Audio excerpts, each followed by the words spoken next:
Débuté le 3 novembre dernier à Bamongou Bafoussam, le ministre camerounais des Transports Jean-Ernest Masséna Ngalé Bibéyer a clôturé sa mission d'évaluation des conditions d'accueil des délégations attendues dans le cadre de la CAN Total Énergie 2022 à l'aéroport international de Garoua le 9 novembre 2021. Pour ce tour du propriétaire, il était accompagné du gouverneur de la région du Nord, du préfet de la Benoué, du maire de Garoua, des différents directeurs généraux de la CCAA et des ADC-SA. Durant la séance de travail, le ministre s'est réjoui des efforts que la société ADC-SA a fait pour respecter les recommandations de la CAF et de la Task Force pour améliorer les conditions d'accueil des délégations attendues. Cependant, le ministre Jean-Ernest Masséna Ngalé Bibéyer a relevé l'aspect touristique que va revêtir cette compétition. Pour cela, il leur a instruit de finaliser les travaux de réfection de cet aéroport pour le transformer en un espace de vie. Juste après l'inspection de l'aéroport, le ministre des Transports a tenu une séance de travail avec le maire de la ville au cours de laquelle ce dernier lui a présenté le plan de mobilité des personnes durant la compétition.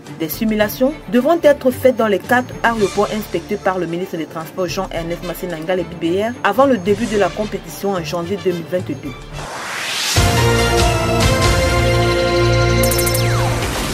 En prélude à la CAN Total Énergie qui débutera le 9 janvier 2022, les aéroports du Cameroun se tournent vers la modernité. Près de 5 milliards de francs CFA ont été investis pour l'aéroport international de Garoua. Il faut dire que l'aéroport international de Garoua occupe une place de choix dans le plan stratégique d'investissement des ADC pour la CAN Total Énergie 2022 et l'avenir. Durant la mission d'évaluation des conditions d'accueil des délégations attendues dans le cadre de cette compétition à l'aéroport international de Garoua le 9 novembre dernier, le ministre des Transports Jean-Ernest Masséna Ngalé Bibéyer en a fait le constat. Les efforts déployés par le directeur général Thomas Owono Assoumou depuis 2011 pour la toiture et 2018 pour les autres projets ont été mis en lumière à l'occasion du passage du ministre de tutelle. C'est donc une toiture rénovée à 97,5%, des travaux de rénovation des escalators, la peinture des façades, les nouvelles bornes d'enregistrement, les travaux de climatisation que le ministre a visités le 9 novembre dernier.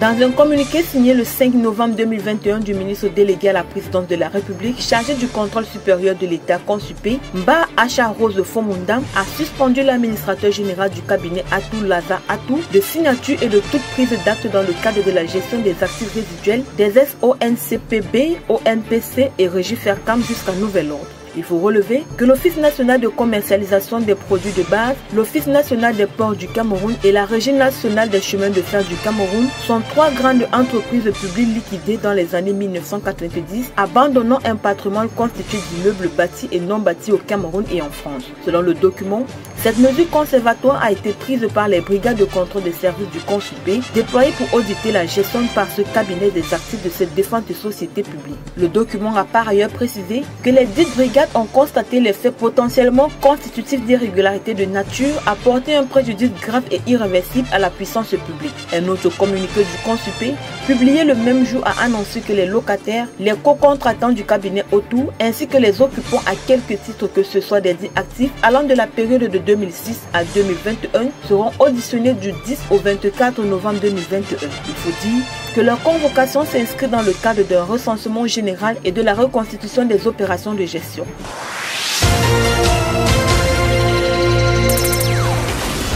$456 millions,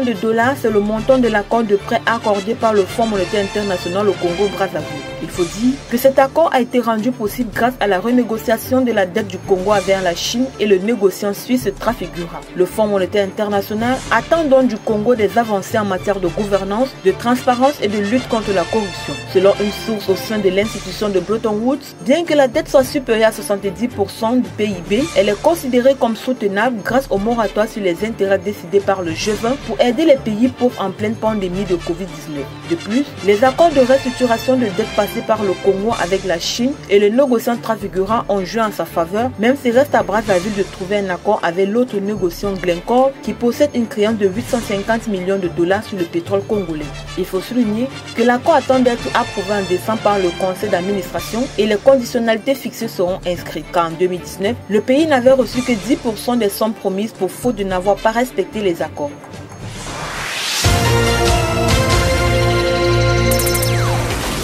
Suite à la recrudescence des attaques djihadistes, l'opposition au Burkina Faso a exigé le 9 novembre dernier des mesures urgentes face à la dégradation de la situation sécuritaire. Cette dernière, lors d'une conférence, a menacé de descendre dans la rue pour réclamer la démission immédiate du chef de l'État, Roch Marc Christian Kaboré. Il faut dire que depuis 2015, le Burkina Faso fait face à des attaques djihadistes régulières et meurtrières, en particulier dans les régions du nord et de l'est proches du Mali et du Niger. Selon le chef de file de l'opposition, Edi Kaboingo, l'opposition politique voudrait solennellement, face à la dégradation continue de la situation sécuritaire, alimentaire et économique dans le pays, exiger la prise de mesures urgentes, adéquates et vérifiables. Au cours de cette conférence, le président du Congrès pour la démocratie et le progrès, l'ex-parti au pouvoir, a déclaré que si dans un délai de mois, rien de sérieux et de concret n'est entrepris pour maîtriser la situation sécuritaire, l'opposition politique appellera à des manifestations fortes pour exiger purement et simplement la démission du chef de l'État et de son gouvernement. Il faut souligner que les violences au Burkina Faso, parfois mêlées à des affrontements intercommunautaires, ont fait environ 2000 morts et contraint 1,4 million de personnes à fuir leur foyer. La semaine dernière, le gouvernement avait lancé un appel à un sursaut patriotique et une mobilisation des forces armées pour une offensive décisive contre les groupes djihadistes.